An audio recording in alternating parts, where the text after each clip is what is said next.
Question. Yeah. I've never played a piano that feels like this. Is this just because it's really expensive?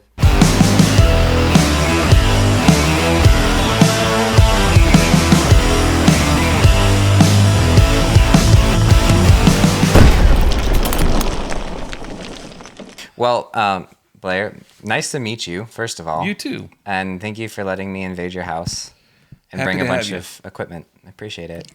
Especially since you described yourself as the get off my lawn guy. That's me. I am the get off my lawn guy. Yeah. So you don't strike me as the brag on yourself kind of person. But could you please? I'd like to know. Great. I'd love to know just, some of the things that you have done, because I think there's a lot. There's a lot. Too much. Mm-hmm. I try to block it all out. But, right. What I was telling you before, back in the 90s, just all sorts of CCM stuff. Mm-hmm. There was the Amy Grant Heart and Motion record, which was a big pop record back in the day. Mm-hmm. Charlie Peacock, Michael English, Point of Grace, all those, back in the heyday of Christian music or whatever. Yeah. And that just being in Nashville, it's such a, it's not small town anymore, but it felt like a small town back then where mm-hmm. everybody knew everybody. So you just worked on all sorts of stuff. That's what I like about studio work is it's like playing. I think solely playing in a band would be tiresome to me because you'd be playing the same mm-hmm. stuff all the time mm-hmm. or whatever. Did you do a lot of producing in those pieces? Like not just playing? A little bit. I started to get into that a little bit. I like the production thing from the creative standpoint mm-hmm. in dealing with the musicians. Where I didn't do so well was when I was dealing with the artists mm-hmm. and fragile egos and singing. Sure. And I just was like, I didn't have the patience to. Mm-hmm. You have to have the right demeanor to do that. And I just thought I'm not the right guy for doing that. So yeah, I didn't do it as much as I Right. I thought about getting into that. I don't know, but musically, I loved that, mm-hmm. like wrangling the band together and heading in a direction and being creative and doing all that. So yeah, that's just what I never got too much into the country world side of things. I never was interested in that. I do more of that now than I did back then. Mm-hmm. Now country isn't even country music, so right. I don't even know what that means. Right. In 2004, I ended up doing a tour with a guy named Peter Frampton, which is way before your guys' time. Name sounds familiar, though. He was a big deal back in the 70s. Okay. Your parents would know who he was. Right.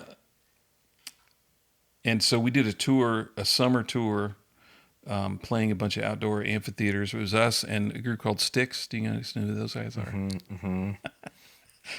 It's so funny. And a group called Nelson, who was these two brothers who were the sons of Ricky Nelson, which is, he's like in the 60s, big mm-hmm. deal. Mm-hmm. Anyway, I did that, and that was fun. That was my one, like, going out on tour experience. I was like, okay, I've had enough of that. Let's go back home. Right. But that resulted in me getting to play. I started playing live with some people, but not full on tours like that. Like I went from that to playing with Jimmy Seals and Dan Seals, who are both. Jimmy Seals was in a group in the 70s called Seals and Croft. Okay. Which there was a song called Summer Breeze, which I'm sure you've heard the song before, but probably they were a big deal back then. Mm-hmm. And then Dan Seals was England Dan and John Ford Coley, which they had a ton of hits in the 70s. They're brothers. They wanted to work together. So I ended up getting to play all these hits with those guys, which was awesome for me, getting to these songs I grew up on, play with them. And then I also ended up subbing, going out with Michael McDonald, who he was with the Doobie Brothers. Mm-hmm. And that blew my mind getting to play with him. I'm like, I can't believe I'm on the same stage. Yeah. And here's a little interesting story for you. Yeah. That I got called to sub. So I got charts from the guy that I was subbing for. And I think I got a board tape.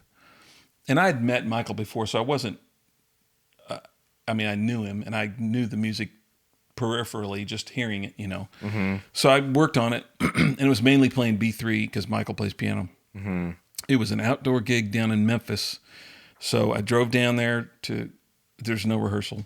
I showed up for sound check. Wow. And we ran one song, and he's like, anything else you want to run? I'm like, only everything, but no, I'm good. That's fine. Well, I think I had him run one other song with me that was just me and him. Yeah. But so that was like, that might have been the most like scared I've been. Yeah.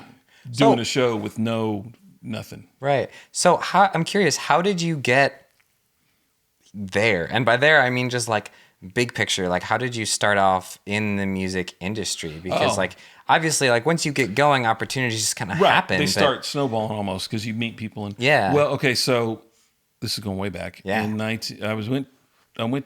graduated high school in 1983. Went to college for 2 years.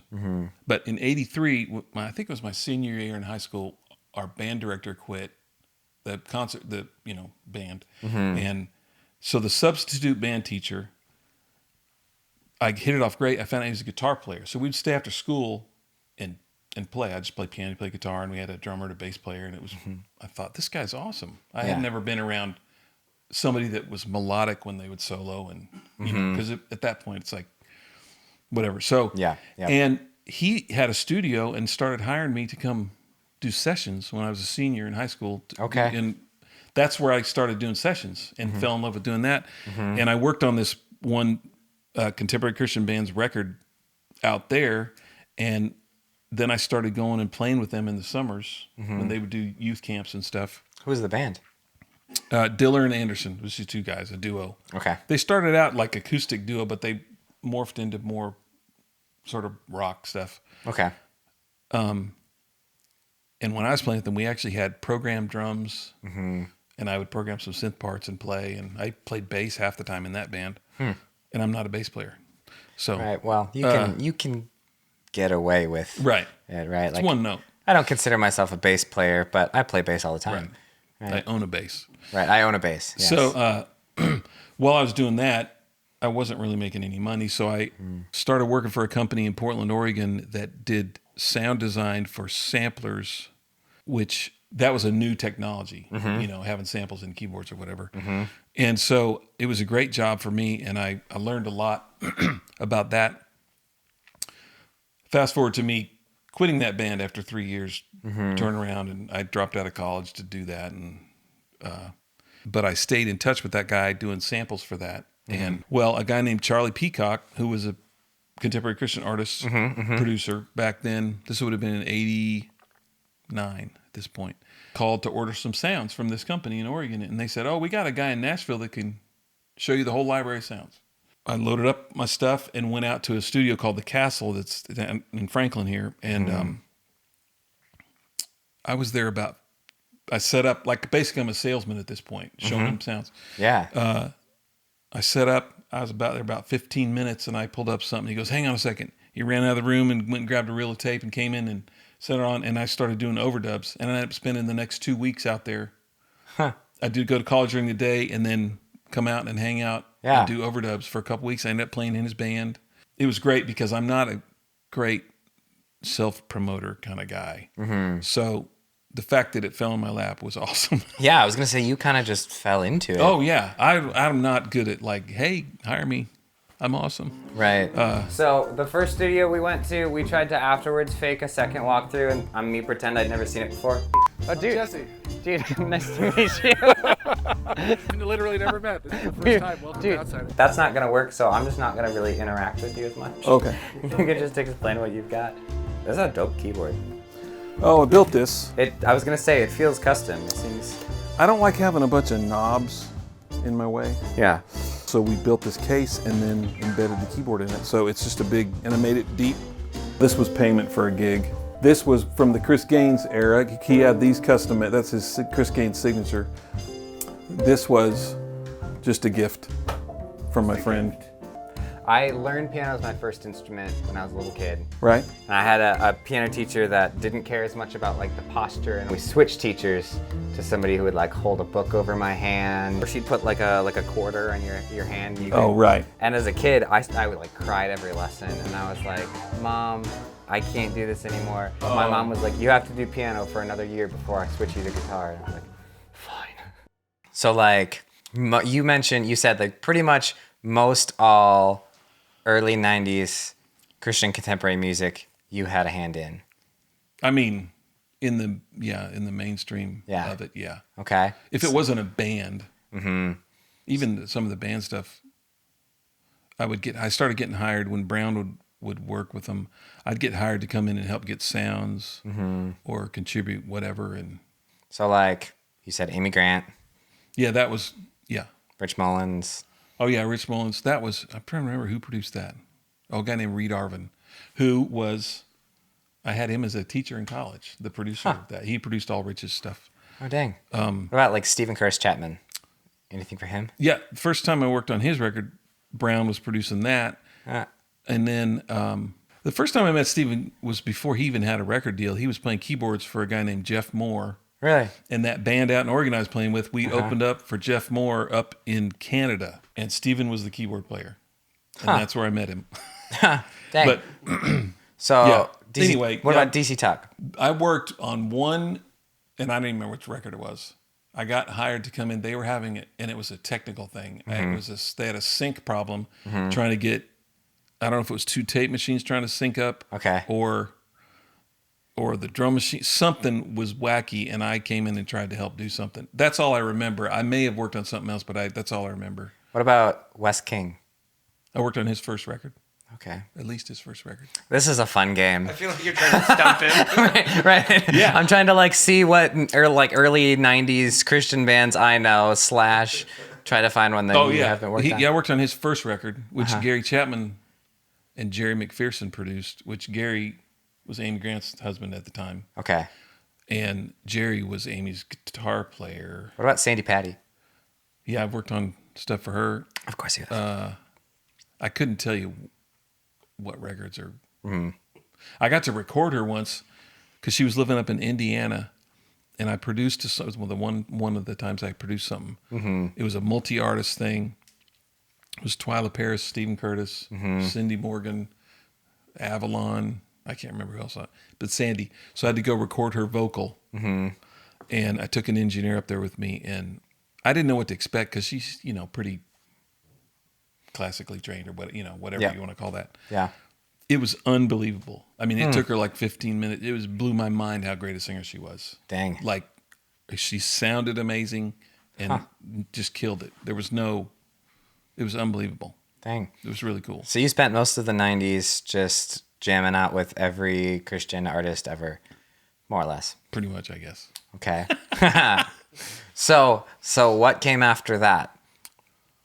2000 happens, the year 2000 happens, the world is still here.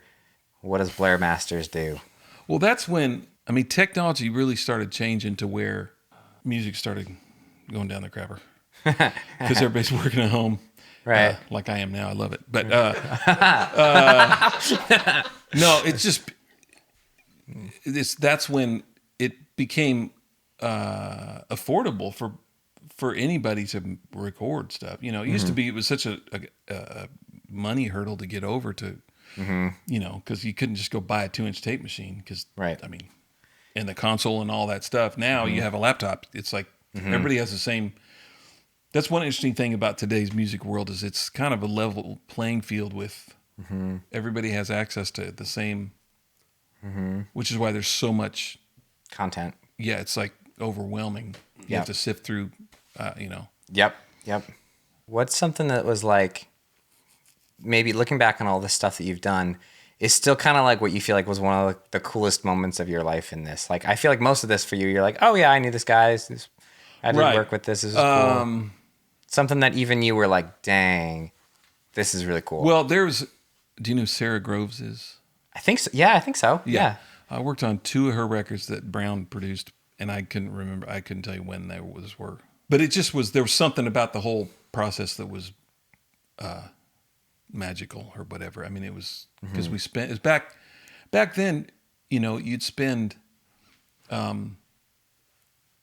we'd spent at least a week tracking the record, right? Yeah. Nowadays, you'd get 1 or 2 songs a day tracking because you're focusing on the arrangements and the whatever.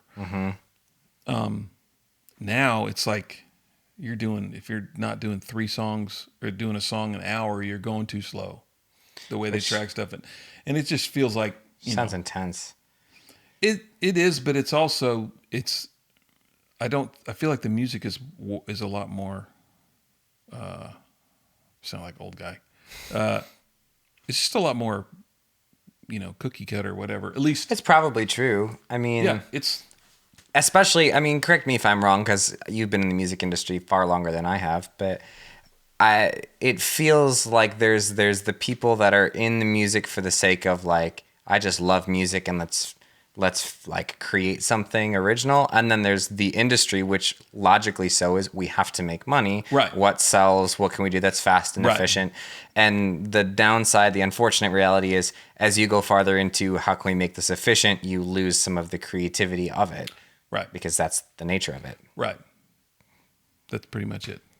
So keyboard is kind of your main thing. You dabble with bass and other things. How many instruments do you actually play? I don't really play anything other than I own some really nice guitars, but I can't play guitar. Sure. They were gifts. I did get a bass with the purpose of I wanted to be able to play at church or whatever. And I've done that a couple times for the kids ministry when nobody knows any better. Right. But I haven't spent time Yeah. doing it like I planned Sure. because I'll end up getting distracted and doing something else. Right. Just like I don't practice like I would like to on piano just because I'm working. And if I'm not working, then I'm watching TV or something. Right. Living your Living life. my life. Yeah. Right. But I've sort of taken up accordion in the last few years a little bit. A little bit. Yeah. But that was because it was out of necessity, like a tool, another tool to be able to, But then that's still related. Yeah. You can get away with doing both, right? Yeah. Like have a hobby, and if it happens to also be productive. Well, and that's been sort of for me, I've never really had a hobby other than music. So it's been, my work has been my hobby. So it's been interesting. Yeah. In the last year or two, I've been actually trying to create some stuff on my own that would be considered more the hobby part of it rather than the work part of it. Okay. Although I'm trying to figure out an outlet for it to make some money. But are you much of a songwriter yourself? I'm not a lyric guy at all. I've written songs or whatever. Had a song in a Disney movie once. Really? What Yeah. Disney movie? Fox and the Hound 2.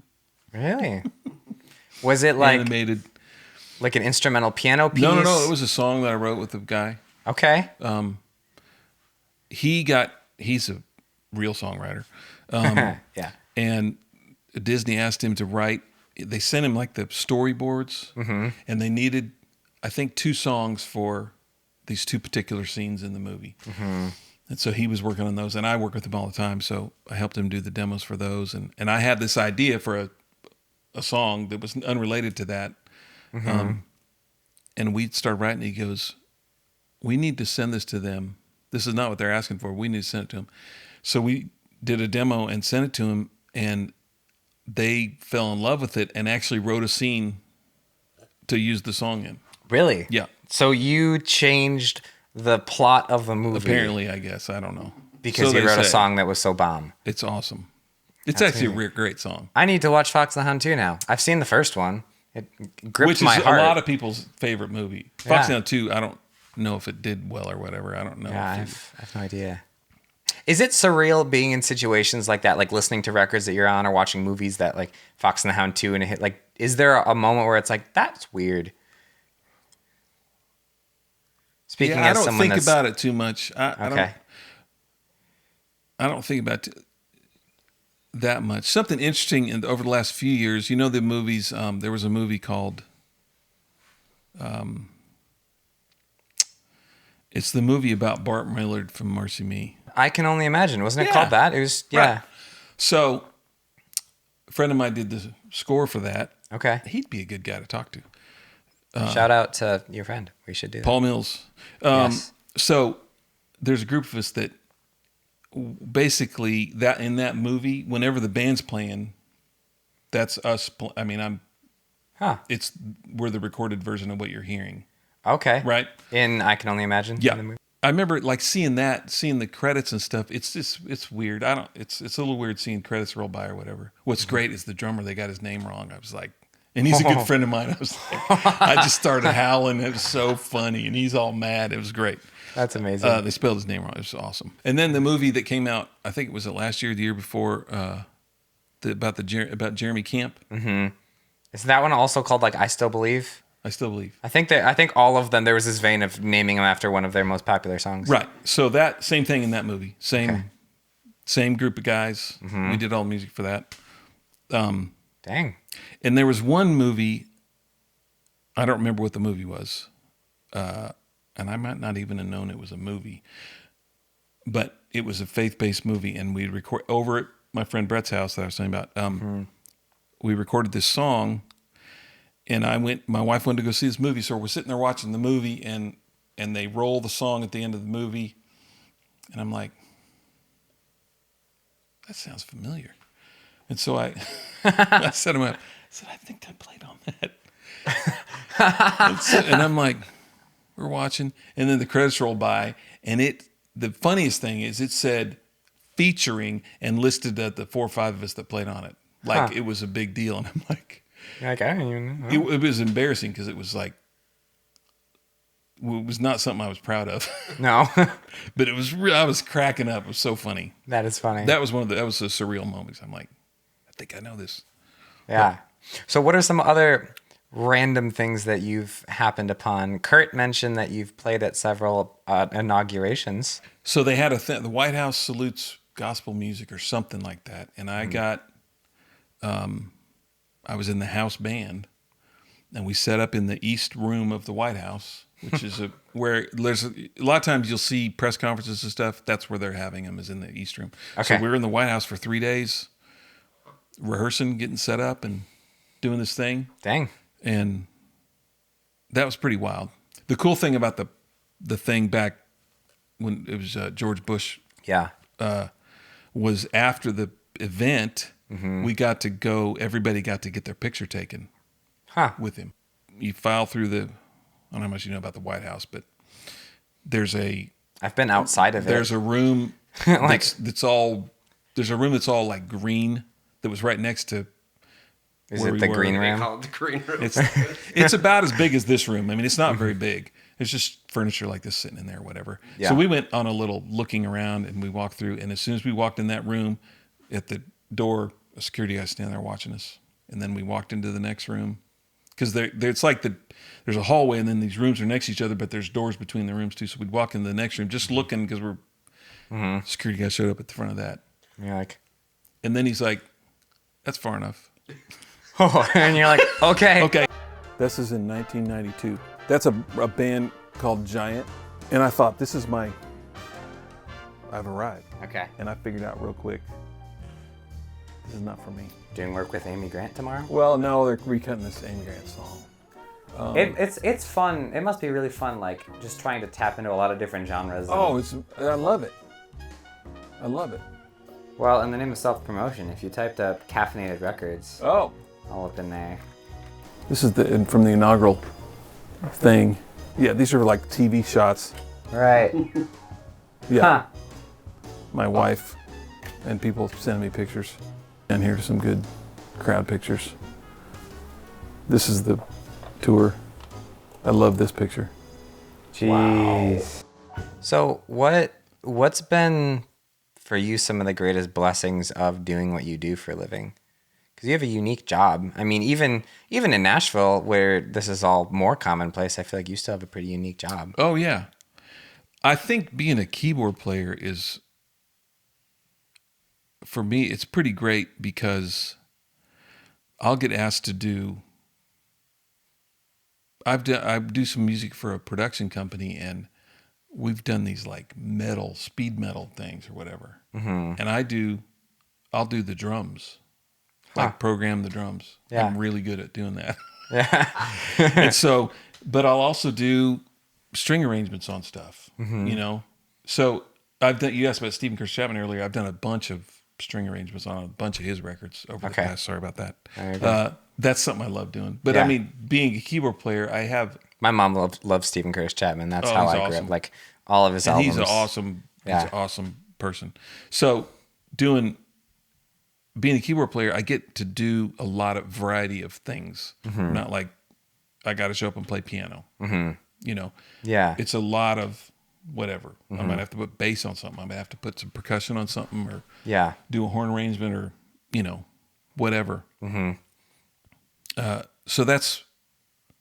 Did that answer your question? I remember your question. Yeah, it was just what has been the greatest blessing of doing this for a living? Well, just the fact that I can do it for a living is pretty unbelievable. Yeah. I was just talking to a guy today, a pedal steel player that I was working with, and I'm like, who'd have thought we're making a living doing, because we're basically just screwing around laughing all day, playing music, and get paid and go home, and it's awesome. It's pretty unbelievable. The scary thing is if it goes away, I might be a little late in life to be switching careers. I don't know. But I don't know what I would do. I don't know anything else. Yeah, you just work at a golf course or get a fast food job, or you know, just Walmart greeter. Walmart greeter. You'd be a great Walmart greeter. I could do it. But I feel like you'd be like really like friendly Walmart greeter for the first like 15 minutes of like your shift. And then you're like, I'm just here. They're just here. They're not expecting a smile. They just want a hello. Yeah. We'll see. Well, and I guess, and that might have been the answer to my other question, is what's been some of the harder parts of your job? Because I mean, in one sense, you're living the dream, right? You're like, if this is amazing that we get to do this. Yeah, and it's all I've ever wanted to do. So it's a little, But the dream's not necessarily easy, and like it has its struggles. The struggle is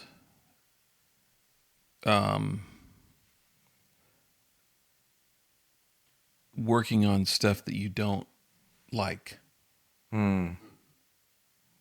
Like it doesn't feel like, I'm like, you shouldn't be making a record. Yeah. So this music that you're working on right now, this personal stuff. Oh yeah. Yeah. Tell me about that. Well, I've off and on over the years tried to do stuff, sort of. I say tried. I would just write something and I'll get to that, and then I put it off for 10 years. Yep. So I've done that a few times. Yeah. But I did a guy that was a pastor at my church was doing a podcast, and they asked, his daughter was the producer of the podcast, and she asked me if I would try to write a theme for it. Okay. So they had this big orchestral, I thought it was awesome, but she wanted something hipper. So she wanted me to do something. So I tried something that I thought was appropriate. And she's like, no, that's not, basically not even close to what I was thinking. Here's what I was thinking, and sent me a reference tune. I'm like, okay, I'll try something. And then I blew it off longer than I should have. But I finally got around to it. Yeah. But by the time I did it, she'd already licensed that song that she wanted me to reference anyway. She already just went in and licensed that song. Oh. But it stirred up something in me that I was like, this was kind of awesome. Yeah. And they ended up using my thing for the closing of the podcast. Okay. And that was just like a minute-long idea, because it didn't have to be very long. But I was like, I really enjoyed that. And because it was outside of anything else I do, and it was, I just go exploring through different plugins and stuff and find sounds that are not necessarily musical in a contemporary sense. Right. Or whatever. It's far more experimental, I guess. Yeah. So I just started creating these things, and I thought, this is something I could do. And in the meantime, I'd been talking to some friends that they would just do different collaborations and put them on Spotify, and have sort of figured out a way to get that to generate some income. Yeah. It's all outside of my understanding of how things work. Right. But I thought, I'm just going to start creating this, and I'll just figure it out as I go. So I have 7 that are pretty much done. Just yesterday, was it yesterday or the day before, an 8th one I almost have done. Now, are they instrumental pieces? Yeah. Okay. So it's kind of, I guess you could put it in the ambient category, but it's not like spa music, like harps and. Yeah. Oh yeah. No, I know what you're talking about. Yeah. It's got groove too. It's almost like industrial ambient Yeah. type, I guess, if you want to call it that. That sounds fast. I want to listen to that. It's pretty cool. I'll play you some. Yeah. So it but I'm trying to, everybody's trying to be unique somehow. So because I've done a lot of string arranging and all that kind of stuff, more from the orchestral side of things, I'm trying to incorporate some of that stuff in it rather than it just being like electronic. Right. Well, I guess we're about out of time, but I have so much more to say. Right. Part 2. I mean, honestly, I feel like there's probably a lot of crazy stories that you have tucked away somewhere. There are, yeah. But we'll save them for part 2. Part 2. Yeah. No, but thank you again for talking and letting us bring a bunch of stuff into your house. Right. Exactly. I'm going to shut the fire off now. All right. I'm cooking. Goodbye, fire. It's a bit warm. But any last words that you'd like to say? I don't know. I'm very thankful to have been able to make a living doing music. It's a weird thing because a lot of my friends or a lot of our mutual friends of my wife and I are at church, and they're like, what? My mom even, now, what do you do again? Right. I can't explain it anymore it's just, I'm just thankful to be able to do it. It's awesome. Yeah. It's a blessing for me. Even it feels surreal just being able to, even in just like the year that I've been doing it. And honestly, the only like couple months that I've been doing it without needing a different job. Yeah. Isn't it weird? You're like, it's weird. And there's so many people in Nashville that make a living. I'm like, I don't know what those people are doing, but there's tons of people that make a living, and but you think about it, there's music everywhere on every. I just found out yesterday. I'll have to look on my phone. This actually could be good information. Yeah. If I can continue on. Oh, please. So, I mean, yeah. This is the most exciting part of my whole thing right now. Yeah. Is I work with this company that we do a lot of production music, library music and stuff. Okay. What's fun about that is there are no artists involved. So stylistically, it's all over the map. I'll play you just the variety of stuff. Like that's the company I would do some of that metal stuff for. We'll do some funk stuff. We've done some country stuff. I do some real intimate like piano and string quartet stuff. So creatively, it's awesome. Yeah. Because I'm not just staying in one lane the whole time and having to. So it's really broadened that's what's helped with my instrumental stuff too, because I've just acquired all these different influences because that's when I listen to music, it's usually reference material for doing that stuff. Yeah. So I've been exposed to a lot more music than I normally would, because like in my car, I listen to the classic rock station, which plays the same music over and over. Right. But I love it. Right. So that's where a lot of my focus right now is, doing that stuff with those guys. And we've been friends for 30 years, and we just laugh the whole time and create. And but we have a piece, that was the point of my story. Yesterday I found out they used something we did it's some national commercial. I can't remember what it is, like for Hall's menthol something. I don't know. I'll have to look it up. Wow. I can't remember what it is. That's fun. So I'm interested to see how well that will pay. Yeah. Right. Right. Yep. That's the important part. That's the whole thing, right? Like, can this actually work to support me? Right. Yeah. Well, and I've seen my royalties go up over, because we've been doing it for 5, 6, 7, 8 years now, I think, or something.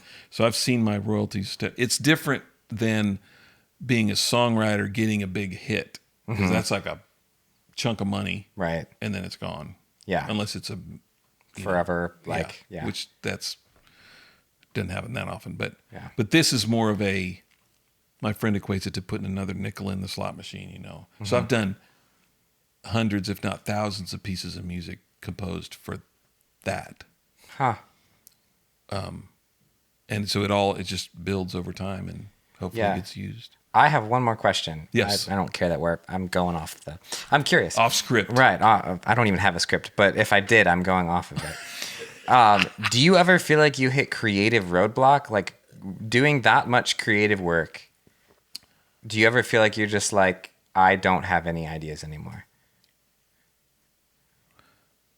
There are times probably.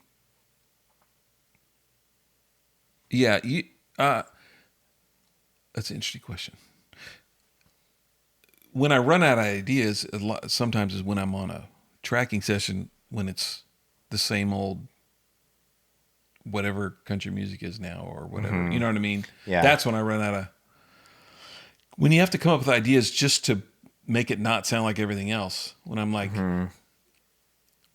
write a song that doesn't sound like everything else. Like when you have used a genre as your starting point to make a song and it feels like, okay, this is the recipe we're working with. It's hard to be creative in that. Yeah. But with this, the library music stuff, that doesn't happen as often. When that does happen, like I did a package of, they do them in albums. So it's usually 10 pieces of music and they're usually 2.5 minutes long. Okay. Yeah. So a lot of times there's a core group of us that will cut as a band, and that's one of their things about this company is it's a lot of live musicians, as opposed to most of that library music is a guy like me programming everything, and there it is. So What's the company? It's called they just changed their name now. Bigger Story Music is what it is. Oh, okay. Yeah. I'll play some stuff. Yeah. So I did a whole package of Indian Raga music, right? Huh? Which is a specific genre of Indian music. Yeah. And it's an improvisational form of music. Uh-huh. And it's what I just said, where it's like me all by myself doing it, which... Right. But what it is you get a drone going. It's like, right, one note. Yep. And then sitar guy improvising over top of it. And then all of a sudden the tabla guy will come in and play. But if you go listen to it, the piece might be an hour long. And that drone is going for an hour. Yeah. Right? Yep. So I'm supposed to do 2.5 minutes thinking I have to do 10 pieces of that. That's when I started hitting a wall. I'm like, Yep. I don't know. First of all, am I like offending the entire continent, Right. country of India? Right. My family's Indian, though. You haven't met my family, but Right. so I can play that card. You have a pass. My wife's from India. Yeah, I have a pass. Yeah. So, but that's the times when I might run into a thing when it's something like that that's so far outside of my. But I don't usually, it doesn't happen a lot, but Nice. Well, I respect that. sometimes. Well, and I'm excited to hear more of your stuff. I'll play you some stuff. So we should probably stop talking so we can do that. Well, thank you for everything. Thank you for coming on and talking, thanks hearing for your having stories. me. This is fun. Yeah, and we'll see you next episode. Awesome. Bye.